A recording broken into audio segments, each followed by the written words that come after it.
आता सगळ्यांना ऐश्वर्या नारकर माहिती आहे, पण ऐश्वर्या नारकर आधी होत्या पल्लवी आठले. हो. आणि खरं तर जे जे ह्या मुलाखत बघत असेल ज्यांनी त्यांचं पूर्ण नाव बदललंय ना, त्या खूप रिलेट करतील.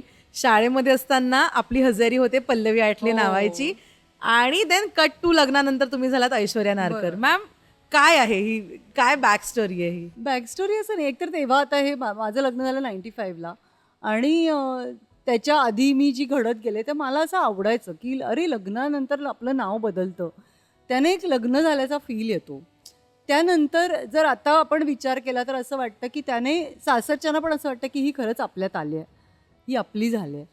सेकंडली मला असं वाटतं की ज्या वेळेला आई बाबा आपलं नाव ठेवतात, आपल्याला एक नाव देतात, तर ती आयडेंटिटी फक्त नावानी नसते ना.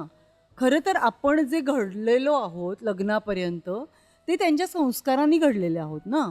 मग नुसतं वरचं नाव बदललं तर तुम्ही त्यांची मुलगी म्हणून जी घडलायत ते बदलत नाही ना. ते संस्कार तुमच्या प्रत्येक पावलोपावली दिसत असतात की त्यांनी तुम्हाला कसं घडवलंय. त्यामुळे आई बाबा आणि आपलं माहेर तर आपल्याबरोबर असतंच.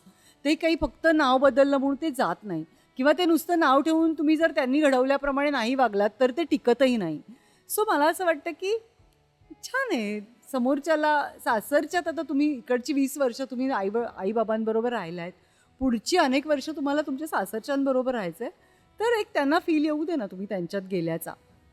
मग मला ते आवडलं की मला बदलायचं होतं नाव, आणि मी अवीला सांगितलं की माझं नाव बदलायला हवं आहे मला, आणि लग्नानंतर मला तो एक फील हवा आहे. पण ॲट द सेम टाईम मला असं वाटतं की माझे आईबाबा आणि त्यांचे संस्कार ते माझ्याबरोबर आहेतच. पल्लवी जी मी आतून आहे ती मी आहेच.